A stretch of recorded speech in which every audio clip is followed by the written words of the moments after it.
Hi, welcome. This is Dr. John DeMartini. This is one of the most amazing and inspiring shows that you can listen into. If you want to be on the edge of your seats, if you want to open up your heart, if you want to expand your mind, and you want to meet incredible people, stay tuned because you're just about to experience a transformative radio show that will change your life. And you're listening to the Dr. Pat Show that's coming up right next. Welcome to the Dr. Pat Show. Talk radio to thrive by. Powerful, inspiring, and coming to you live, bringing you stories of people like you and me, busting through and living life full out. Get ready to dare to wonder what your life would be like if you knew you could not fail. Oh my gosh. Hey everybody, welcome, welcome, welcome. It's so great to have all of you tune us in and turn us on. Thank you so much. I want to tell everybody that our hearts still go out to the people in Ukraine. We have been trying to contact parliamentary member Uras since we did the interview with him, and he is very hard to get a hold of. Of course, we know he's in the front lines doing that. And so, amidst the United States and our pop culture and the Oscars and then the Grammys last night, of course, all of the conversations, we like to be in the space we're in now. We've been so hungry for it, but we also like to pay attention to the people that could use our support. And, these are the events that we're seeing now. It really doesn't matter what side of the political fence you're on or not. There are events happening in our world. They are crossroad events, okay? They are places in life that maybe you don't see them as a crossroad, but I look at them that way. And the reason I look at them that way is because one of the things I discovered, growing up was that, it didn't matter if we were at a pivotal point in life where the darkness needed just a little light. We can go back to times where almost every week of the year there was a march, there was a protest, and this was before social media. And what I mean by that is that, we live in a world now where at our fingertips, at our phones, at our machines, whatever you want to call it, we don't call them computers anymore, so it doesn't really much matter. But there is this way that we look at life. And it's interesting because, we are a digital network, and yet we have an interesting policy here. And we basically have a no cell phone policy during the day for our producers. Certainly, if there's personal things you have to take care of, great. But the world of cell phones and digital media is so addicting. And part of what we've tried to do is look at how to create a humane balance between people wanting to stay connecting and staying focused. Because when you are running a show or when you are doing other things, it is so easy to be distracted. But crossroads are important in life. And when you get to the place where you're looking at them and you have to really find what the meaning is and how to navigate them, you may want to take a look at what Danielle Blackwood is putting together, A Lantern in the Dark, Navigating Life's Crossroads, with story, ritual, and sacred astrology. And I love the term sacred astrology. And let me tell you why I love the term, but you're going to hear from her in a minute. But the reason I love the term is there's astrology that we have that's like every day you tap into some website or you tap into an app on your phone. It's going to say, you're like this and today's day is going to be this. That's one form of getting astrology in your veins, right? But there's sacred astrology, and I used to refer to it as esoteric astrology. But whatever you want to call it, there's a sacredness to things and a sacredness to light. But when you're looking at that lantern in the dark, when you are looking at that place where the light can shine, we get to define that. It was interesting for me last night as I was watching some of the Grammys and, certainly looking at the energy of that and watching a group of artists decide that they're going to take their show out of LA. to Vegas, and the energy in the room and having people back together. There's not anything quite like it. But yet none of that really dismisses the fact that we need a source and guidance in difficult times. And that's what this is about. That's what Danielle is bringing to the forefront. She is a professional astrologer, 30 years, registered counselor, therapist, private practice, certificates in both Jungian and post-Jungian clinical concepts, all of the above. But she's out here today to talk about what we need to know about these crossroads. You know, best-selling book, The 12 Faces of Goddess. That was a great book. That book, great book. This book's a great book too. But today, this is where we learn how to navigate. And if you don't think you need some navigation skills, hopefully by the end of today's show, you will have a sense of it. Danielle, it's great to have you. Thank you so much for hosting this for me today. It's wonderful to be here. Thanks, Dr. Pat. I want to just hit you up really quickly with a question about crossroads. I mean, you know, I used to think about crossroads as like major things, but, you know, I'm starting to look at crossroads as they happen on a regular basis. You know, crossroads. I mean, you may not think having the Grammys in Vegas is a crossroad, but it was a major undertaking. You know, it was, do we come back out again? How do we come back out again? How do we have this fantastic award where musicians, and right now there are more categories in the Grammys than I think there are like, or people that produce them. There's just so many categories. But the decisions that they had to make, they were at a crossroads. And we may not think, really, Pat, the Grammys? Yeah, because it was either going to happen or not. It was clear it was not going to happen in LA. But every day of our lives now, we're faced with things.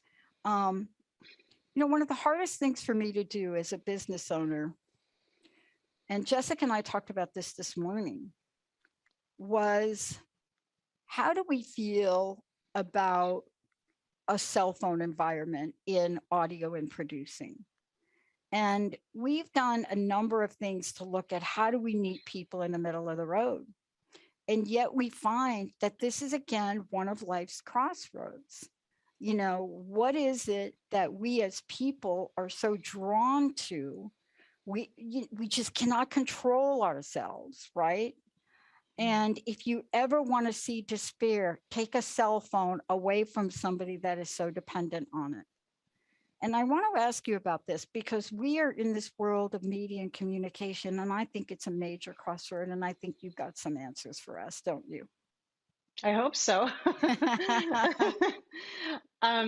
Crossroads, absolutely. I think we're at a serious crossroad in the collective right now, and we have been for the last couple of years. Just all you have to do is turn on the news or you know, look at social media, and you see that there's something big happening. There's a lot of things going on beneath the surface that feel epic. You know what I mean? So there's those kind of crossroads, and then there are our personal crossroads, which is what my book, A Lantern in the Dark, is all about. Yeah. So what I wrote about are the major crossroads between sort of during those years that you're creating your life as an adult. So the first one being at the first Saturn return, which happens at around age 30, and then taking you through those midlife transits, which are also big crossroads. And then the last one in the book is the second Saturn return, which is between around 58 and 60, which all of these are significant rites of passage that people go through. So what's really interesting is that those things are happening for people all the time, but then we're also at this place in history where absolutely we're, you know, the whole world is at a crossroads right now. So when you layer your own personal times of you know, those thresholds, as well as what's happening in the world, it's a lot. It is a lot to manage. So one of the reasons why I wrote this book, A Lantern in the Dark, because I had so many of my clients coming to me and just saying, what is happening? What is going on? Right. You know, like there's all this stuff in my own life. Yeah. And then there's the turn on the news, and then there's all this other stuff. So that's one of the big reasons I decided, you know, it's time to put all this material I have together and put it out so that people can find an alternative way of getting through those dark woods times. And, this is really what we're talking about. I love that, as I was reading your book and I went back over it again, one of the things I was really struck by was the fact that, you're talking about, I can't remember exactly where in your book, but you're talking about humankind's propensity for meaning making. And I couldn't have said that better. I mean, it's an interesting term, meaning making, right? But it's like a hunger. What I mean by it's like a hunger. What I mean is that we may or may not be conscious of that hunger, right? And let me ask you this question, because when we go on and we take a look more at what you write and you talk about how important it is to get clear on your core values. And I think we're being hit with that, right? And that is not always, and I want to ask you this question, that is not always such a pleasant place. When you get clear on core values, it may call you to really bump up against your life, your job, right? And you came right out of the gate with that. And can you talk about that for a minute? Because, this is one of these things that we just, one, don't know is important, and two, don't know it's important to help navigate. But you came right out of the gate in the book with that. Yeah, it was right towards the beginning, wasn't it? Yeah, it's right so there. Yeah, as humans, If I might say, okay, here, Sure. let me remind you. Don't be afraid to reinvent yourself. How funny you put that in that core value section and then write it. It's in the solar return section, but it's, right? Yeah, absolutely. I think that really getting to our own core values, like you said, it can be difficult at first because it's about sorting and sifting and weeding things out. What truly resonates with me? What's really important at the end of the day? So a lot of people feel like, I love the fact that, no cell phone rule, that it makes so much sense because we are so distracted by so many things with social media, with cell phones, with all the rest of it, the news, fake news, this news, that news. But I think that really getting down into what is truly important in your life. You know what I'm saying there. So I think that, yeah, we are meaning making creatures, and we're always looking for a deeper reason for the things that happen during the crossroad times, during any time in our lives, especially those big times. We're looking at those and we're saying, what's underneath all of this? What is the meaning underneath it? So I think that's what calls us to finding our own stories echoed throughout myth, folklore, legend, fairy tale, and seeing that sort of familiarity and saying, wow, I can kind of feel my own story being echoed through that story. And I think we can get a lot of insight in delving and diving deep into those places. And, I love the fact that what you did here was you are pulling together major emphasis points in life. And can I just tell you what I mean by that? When we talk about astrology, I just got my solar return looked at and done. And, when I saw the chart come back, so to speak, I was like, what is that? Right. And I just decided I don't even understand how to make heads or tails of this. And so I called a friend of mine and I sat down and he went over it. And honestly, we only talked about two parts of it, but they were crossroad type parts. And one of the things you say right out of the gate is navigating your Saturn return. So let's talk about how that is a major navigational threshold, because you didn't waste any time getting to that. You're like, okay, we talked about values. Now let's get to this. Well, yeah, the Saturn return. Yeah, no, it's an interesting one. It's one of the biggest milestones in the human lifespan. And what a Saturn return essentially is that Saturn in the sky is literally coming back to the same sign and degree as it was when you were born. And it does that every 30 years. So it takes approximately 30 years for Saturn to go around your birth chart, around the sun, and come back to where it was when you were born. So you get one around 30, you get another one around 60-ish, and then if you're lucky enough, you get one around 90. So Saturn in astrology is it brings, it's themes like aging, maturity, milestones. It's the principle of reality. It's about needing to look at things not as that you would wish them to be, but as you're willing to put in the work and make them be. It's about manifesting, but manifesting and being willing to do the work. So that's what a Saturn return Yes. essentially is. Yeah. And when Yeah. people have those times, all kinds of things start happening, those Saturnian lessons. It feels like a very sobering time when you really are called to look at those core values and figure out what you stand for and what you resonate with, what you're aligned with, and what you want to commit to, most importantly. So in a nutshell, that's what a Saturn return is. And like I said, you get one, you start feeling it around 27, sort of on your horizon, and then it's really in play by 30. And if anyone is past 30, and I'm sure, I am, you can look back at that time and say, what was going on for me then? It usually is something that grows us up in a really profound way.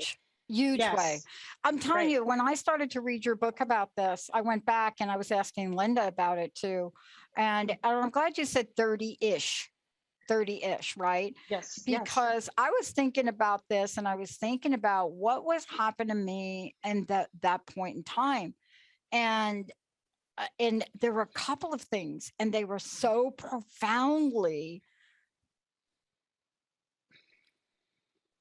stark is not the right word, but they were upheaval in a good way. So it's not always, like I got offered a job, work for the phone company. And by the time I was there, I started really young at the phone company. So by the time I was in that realm, I already had like 14 years of service, right? And I had been at the edge of my clerkism, right? And I was offered a position, but up in Merrimack Valley. And I had to leave a relationship. I had to boot everything. I had to pack up and go to a place where it's cold most of the time. And I made that decision to do it. What I realized was I wasn't going to be able to do it. And I was very fortunate to be able to undo it about 8 months later and not destroy my career. But is that the kind of thing you're talking about? That Absolutely. was Absolutely. major. Yeah, absolutely. People come to career junctures at around that time. A lot of people will have their first child around that time, or they'll get married, or they'll end a relationship, and then not too long after begin a very significant relationship that they stay with for a long time. So it's always something that really says, okay, you know what? This is not working. And maybe it's time you figure out what Mhm. does work. So it is about hard work. I mean, it's truly about looking at the way things actually are, not as the way that we wish them to be, and then saying, okay, what do I need to do to work with this so Mhm. that I can manifest the life that I want? And you put in here a magical Yeah. toolkit for your solar return. Let's talk about this. I don't want to blow by something, though, that you mentioned in the middle of that chapter. And that is, okay, got to have a spiritual practice. Okay, I'm just saying to you right now, like me in my 20s, no. It was more about disco. It was more about like fun, softball parties. Spiritual practice, I don't think I even knew what that was, but now I do. Right. Now I do. And I could Yeah. see how what you're talking about is so important. But you give us a toolkit, don't you? Yeah, in each chapter, so for each Yeah. particular juncture that people arrive at around the same ages, there is what I call a magical toolkit. So that will include constructive, practical ways to work through these times. It also includes a guided meditation or a guided journey. What else do I have in there? Different plant allies, herbal medicine that Yes. can be helpful at different times. So, for instance, during your Saturn return, a lot of people can feel depressed, they can feel low, they can feel really kind of very introverted, and so certain types of herbs can be very helpful for that. St. John's wort, milky oats, I mean there's a lot of them, but yes, I also have corresponding stones that you might want to carry during those times that resonate with the kind of archetypal themes that come up, essential oils.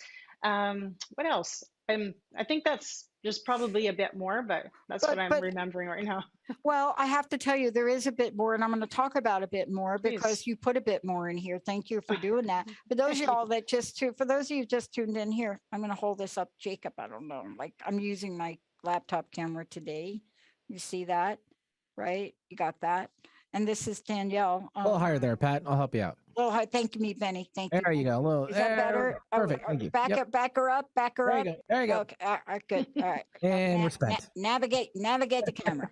Got to navigate that camera. And this is a lantern in the dark. I love first of all, I love the title of the book. Thank you. Because, and I love the cover. She looks like you, by the way. I was going to just say that Really? to you. Is that like a So funny. self-portrait right there? Isn't that funny? But it's not just about this. I want to keep rolling here because part one of the book talks about a lantern in the dark. I want to ask you, in your life, so you don't write a book like this if you don't have some experience. Generally speaking, I haven't come across anybody that does.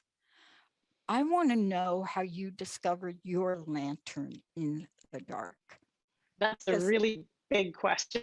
I know, but Continue. I have time before we go to break for you to go for it. Are you asking me about the story that I wrote in the book? Yeah, talk about your lantern in the dark. Wow. Okay.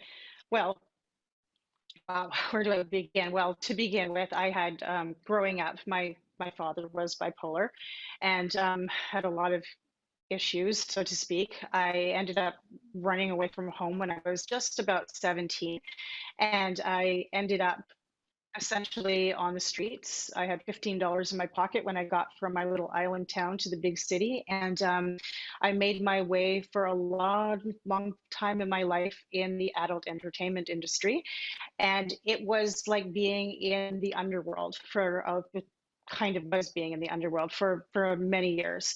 I married someone who echoed many of the same themes that my father had, and I extricated myself from that with my young son. And so yes, I have gone through a lot of different paths, and that's also the time I was around 30, and I decided I need to go back to school. So that's when I, as a single parent with no financial help whatsoever, raising my little boy, I went back to school and I put myself through university, and it was one of the hardest things, as you can imagine, just trying to manage all of that. And I knew that if I was going to help anyone, I needed to, James Hillman, no, it's anyway, to find the gold in the shadow. Yes. And sorry, I'm not getting the author right off the top That's of my head. okay. Don't worry about it. I never get them. I never get them. I'm lucky I got Yes. your name. Thank you. Yes. My brain doesn't work like that. I feel honored. But I love that. I love find the gold in the shadow.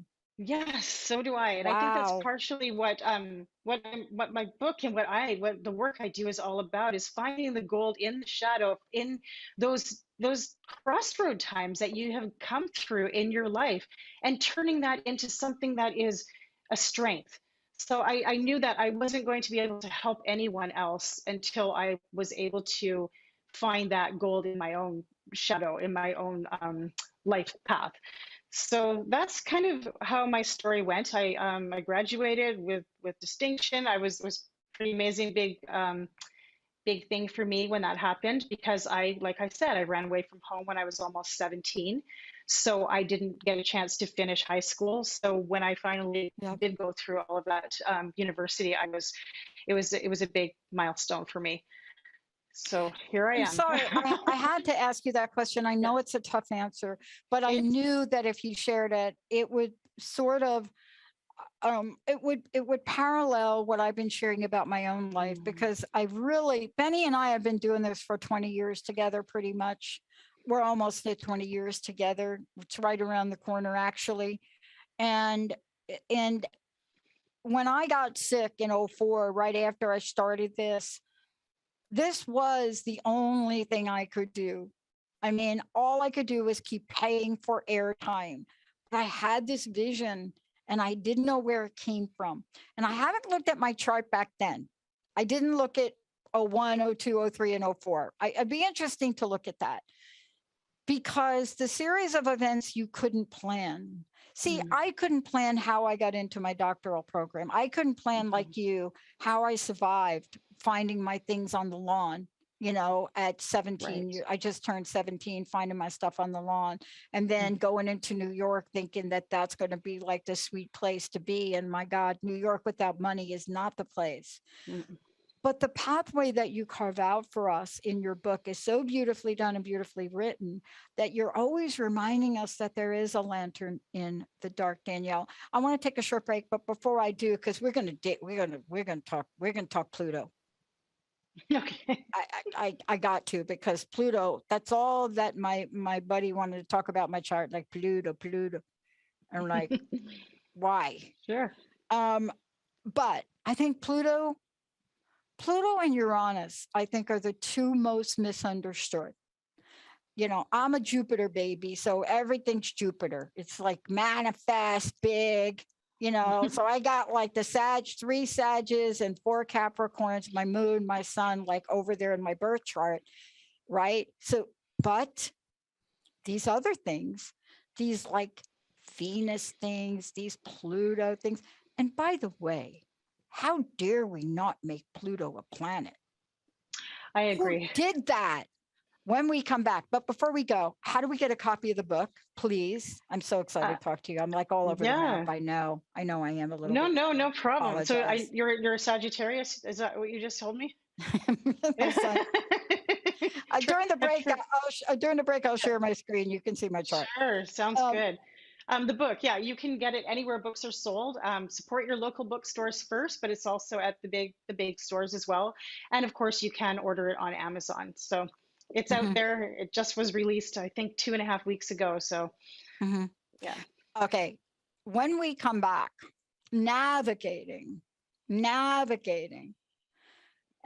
I can't wait to talk with her about this. Now, many of us have access to things.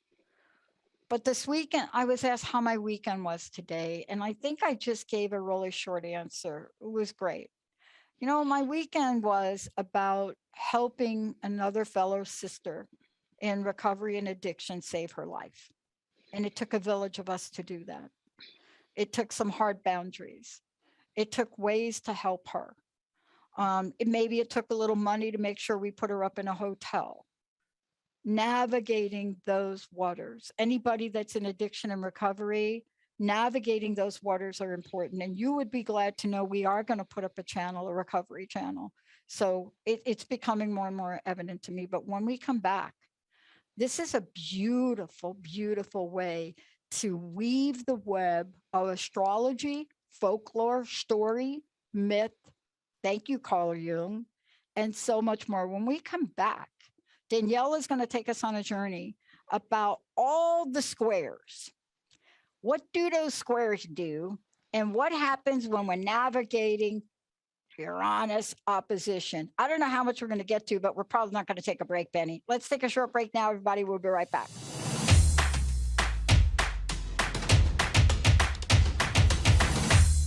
I know. Take a deep breath,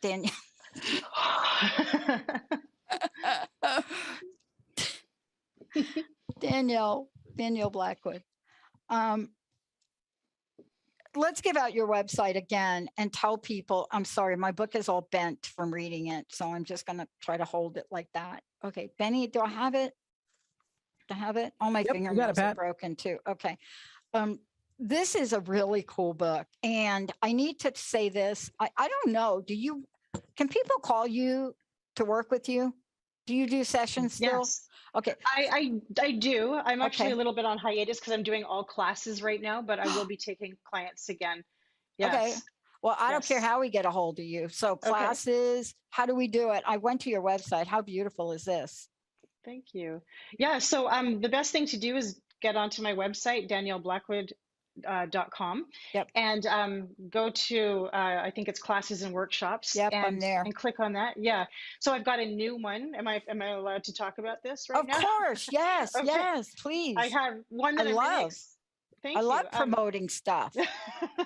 I have one I'm really excited about coming up at the end of this month. It's talking about the sacred sensuality of the new moon in Taurus and the solar eclipse that's coming up on actually May 1st.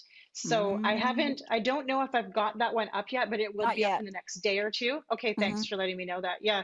And it's going to be one session, really fun, probably about 2 hours long. And I hope that you can all join me if you're interested. Yeah, that would be so cool, because I know very little about astrology, and I'm fascinated by it. And, you know, and all I know is when I do a chart, like I just got this done and I went through phase 1 of my reading, I have it all recorded and I have to go back and listen to it again. I'm learning new things. Now, I didn't really understand, and I don't talk about the fact that I have Taurus rising, but apparently that's a big thing. I'm too focused on the other planets on the right side, and I've totally dismissed some things. But let's talk about generally, as you take us through the book, it's all about navigating. It's navigating a solar return, but it's also about midlife transits. And then you take us, you know, into a conversation about the descent of the goddess. I mean, I was fascinated. Okay, we're going to do midlife here, but what? Okay, what? Tell us the association of this and how powerful this is, because I've read it. It's powerful, but I think people need to hear it from you. Sure. Yes, absolutely. I'm happy to talk about it.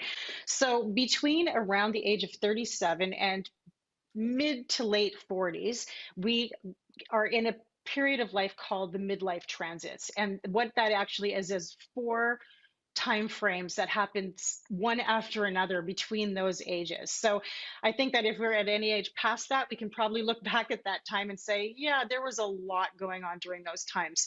So the first one is the Pluto square. So I just don't get hung up on the name so much. We can go into that later if you want to, but let's just think of it as significant rites of passage in your life. I think that's the best way to look at it. But the first one is called the Pluto square.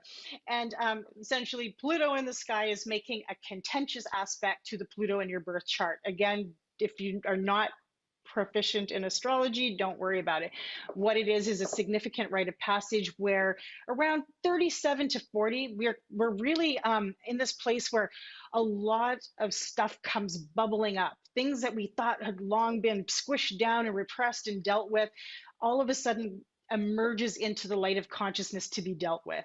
So it is a time of doing a lot, facing our shadow work, doing a lot of shadow exploration.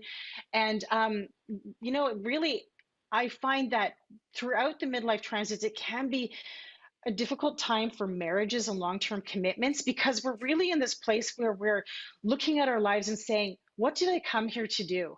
What is my purpose? And sometimes what that means is you start questioning everything and you start saying, is this the right thing for me? Is this the right relationship? Is it helping me grow? So the Pluto time between around 37 and 40, we do find a lot of people releasing anything that's keeping them from growing, and whether that be a career that doesn't really seem to fit, or maybe aspects of a career that don't fit, or a relationship that is just, you know, you've known for years maybe that it's been kind of not really doing much. And when the Pluto square happens, it's like things come to a head. I don't know if you know so much about tarot, any of you out there, but it's like the Tower card in a sense. Everything just boom, you know, it just comes to that place where you say, okay, you know what? I need to get on my life. I need to, and it's not to say that everyone's relationships comes to an end by any stretch of the imagination, but that's one of the ways that it can play out if that relationship has been on shaky ground. So then there's that. Then after that one, we have the Neptune square. So it kind of comes right on the heels of Pluto, and sometimes they overlap. So in a nutshell, the Neptune square is like a time when we are really looking at our own sense of ourselves as spiritual beings. We're saying, what do I really believe? It can be a time of spiritual crisis for a lot of people when they start really questioning, you know, what am I doing? What am I doing with my life? A lot of people will look back, you know, and say, wait a second, I'm 40 now, which to me sounds so young now, but you know, at that age, at that age, people are just like, wow, I'm 40. And they suddenly realize I'm not young anymore. And they're not old, but they're not in their 20s and they're not in their 30s. And they suddenly say, who was that person I used to be or wanted to become? So it really is a time of Oh God. yeah, soul Oh, searching. oh, Yes. oh my God. Okay. So Yes. let's get real about what this looks like. If we could take a moment, and I'm only going to Sure. take a moment because I'm going to give you what I call my laser view of it. When I turned 40, it started a little bit before that. But by the time I turned 40, I had made some major and significant changes. And one of them was walked away from alcohol completely. That was my date to do that. Why? I don't know. And when I did that, everything changed my perspective. And then as the year went on, I became a maverick in my workplace. I was an executive and nothing looked the same. Nothing looked the same. Everything had to be shaken up and turned upside down. Yes. I did go back to school. I did lose my job with that company because I did get a bit outspoken. So, those kinds of things you're talking about, we like to throw women under the bus a little bit here because we like to go midlife crisis, like it's bad. Well, yeah, navigating that for me it was challenging. And man, if I didn't go through that and make those changes, I probably wouldn't be here talking with you. So it has a Absolutely. couple of I get sides, it. right? Yes, absolutely does. There's all so that's back to that gold in the shadow piece that we were Gold talking in the about again. shadow. Hmm. So I find that if we don't go through those places, those rites of passage, those junctures, we don't learn what we came here to learn. That is how we become Hmm. who we're becoming. It's how we become the hero or heroine of our own Yeah. sacred story. So without those dark woods places, Yep. we wouldn't be who we are. You're right. It just Can you talk yeah. about this for a minute? Because I've been reflecting on this, as I think about, putting some stories together for a potential Mhm. book for myself. But I was going through this, and it wasn't just turning 40. It was a little bit before that, and then it was a couple of years after. I Yes. almost like to call that aftershock. That's a People ask me, it's like an yes. aftershock. Everything changed for me. It was like I left the job 6 months before a pension. I had to, but I immediately went back to Columbia to school, packed up my stuff after that, packed up a truck, moved from Jersey to, boom. By the time 1992 came, my mom passed away, my sister passed away. I Mhm. moved across the country. I had a master's degree and I was applying to doctorates. And here I sat in Seattle, really knew one person, but I was so at home. Mhm. How, Interesting. yeah, tell me it, but I have to Yeah. tell you, those were leap of faith courage. How much does that play in this point in our lives? Oh, that's to me, it sounds like you're talking about what we call the Uranus square. So that happens around 42 to 44-ish. Yes.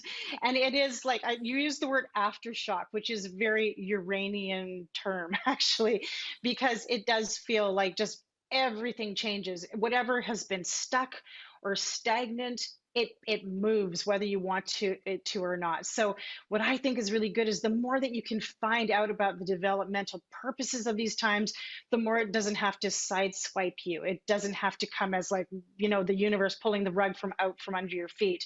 So a lot of people, I think that if you talk to them, ask them what was happening between around 42 and 44, and they might say, wow. So with Uranus, we always have, there's an old adage that is expect the unexpected. And it really does tend to coincide with that time where things just happen seemingly out of the blue. But in hindsight, you look back and you say, okay, I get it now. I get why that had to happen in order for me to move to that next chapter in my life. And it's Yeah. interesting because I recommend, and maybe Danielle, you can recommend this. You can go get your charts done. You can get things done online, but that's not going to tell you what you've got in the book, because one of the things Mhm. you do, and I want to talk about Pluto Square for a moment, if we could. Sure. I said I would talk about that, and I was just reminded. I love how you've given us the magical kit for Pluto Square, but Pluto Square is like a thing. And I don't know what else to call it, but it's a Hmm. thing. And I wanted to talk with you about that for a minute and what the meaning of that thing is, because I was talking with someone about myself and, this year and so forth. And the interpretation of my chart, initial reading, was right on with the things I want to accomplish.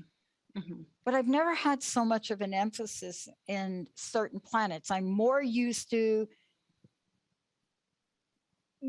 give me Jupiter, right? I'm more used to, but this time it was different. And I want to talk about the idea of a square, and especially Pluto. Can you talk to that for a minute? Sure. A square in astrology is an aspect. And basically, what it means is that two planets or archetypal energies are in a contentious relationship to each other. So that's what a square is. So if you have something that is square in your chart or in your transits coming up, it means that there's something that you need to integrate, that you need to work out, that you need to look at and do some work around.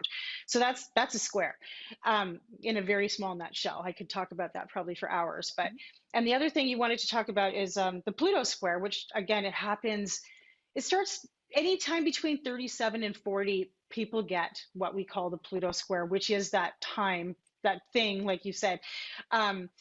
Really, it's about stepping into our own power. It's about shedding old skins, letting go, releasing, getting rid of anything that just is not fitting us anymore.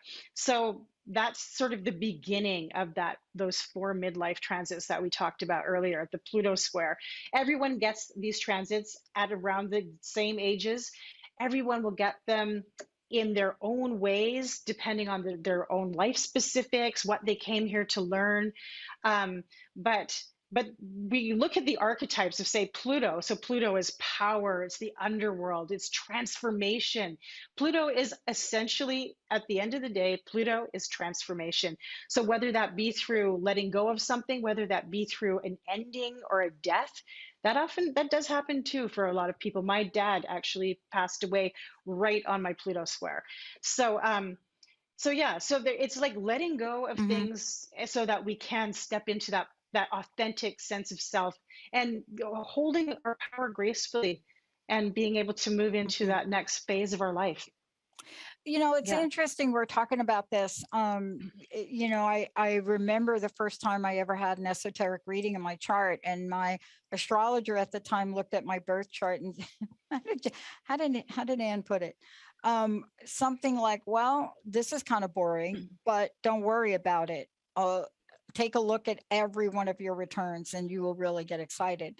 For the first time, there's things that show up that are baffling. For example, the moon is like really like everywhere in this return for me. Sun, moon, rising sign features, sun in Sag, right? It goes on to tell you sun in 5th house, ruler of rising sign. And then I thought I was done, but then it goes on sun in a strong square with the moon. I don't even know what that means. So, I mean, it goes on sun in strong square with Neptune, moon and Pisces. I mean, it's like, okay, is this the only thing in my moon in strong conjunct with Neptune, moon in sextile with Pluto? And then I was reading your book and I'm like, okay, this is about a square thing with Pluto. I don't even know what this is. But you see, it opens up a dialogue to really want to find out more. So I was going through your book and I was like, oh my God, wait a minute. Don't be hasty. Okay, that's a good thing. That's good. And then I'm reading Become a Social Justice Activist. I love the way you're bringing in psychological, psychosocio, right, aspects in astrology to really help us identify and determine what we're really navigating here, and then what the heck to do about it. Because that, in my opinion, that's what you've done. You bring in the union aspects of this, some archetypes, some rituals. But in the end, you're saying, if you're here, you can do this. Yes, it's all about how it plays out in the real world and what we came here to do. And I think you're talking about becoming a social justice activist.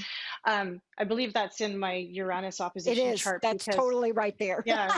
Yes. It was true. I'm like, Of A course lot of it's there. people, yeah, and I mean, a lot of people when they're having any kind of Uranus transit, they're suddenly thinking about community. They're thinking about the bigger picture. They're like, what can I do to help? What can I do? What kind of cause can I join to make a unique contribution in the world?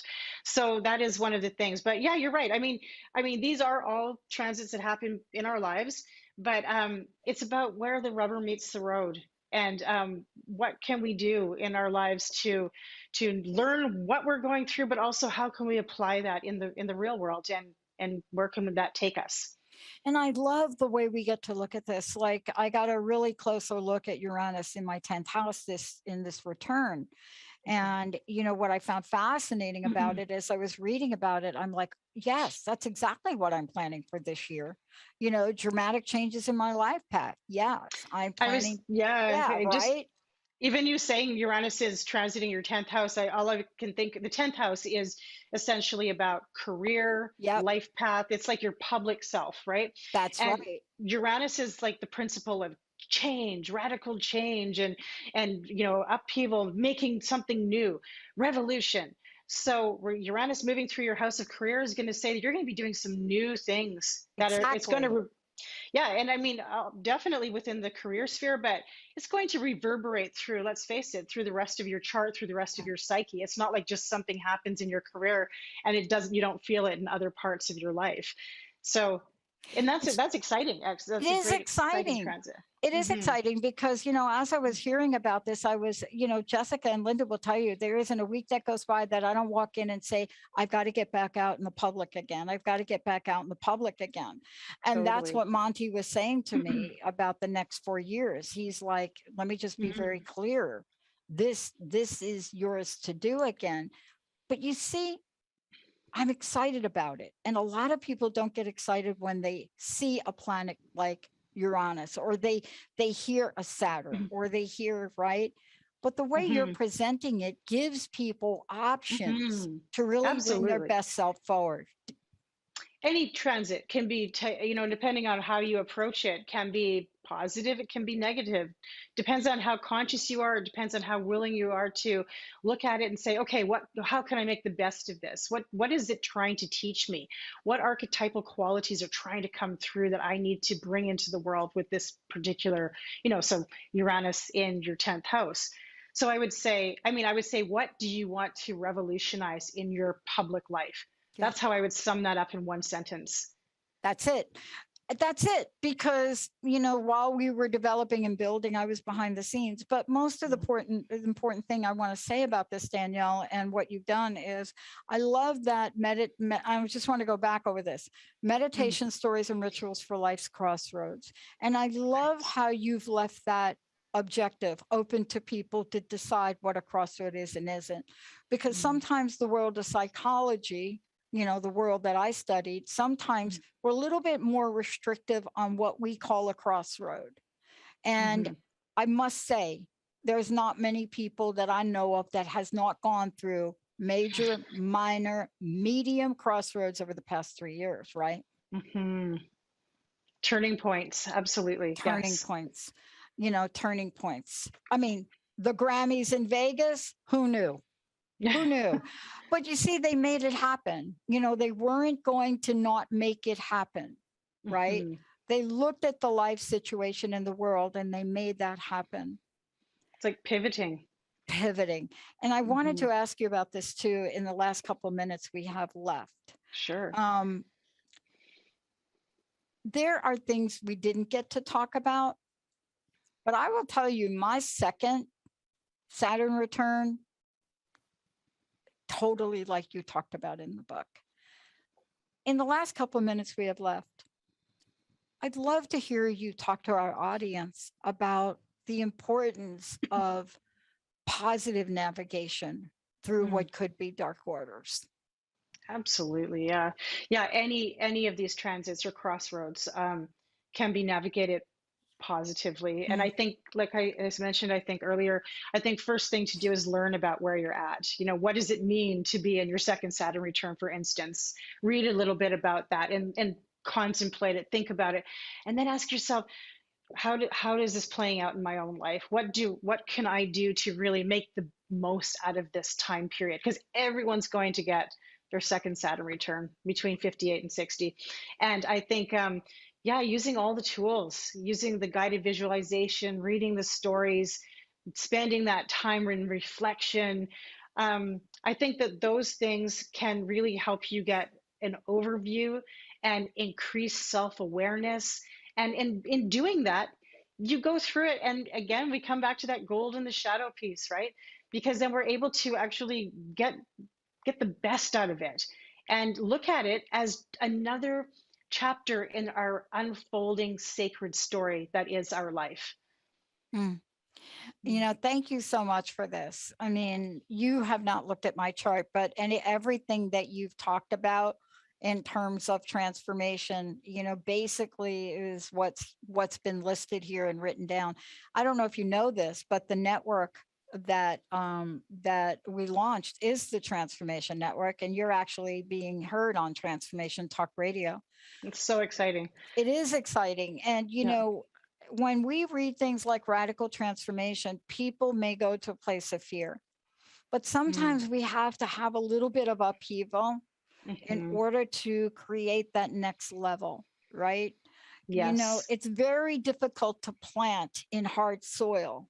Sometimes you have to turn it over. I love that. That is a great metaphor.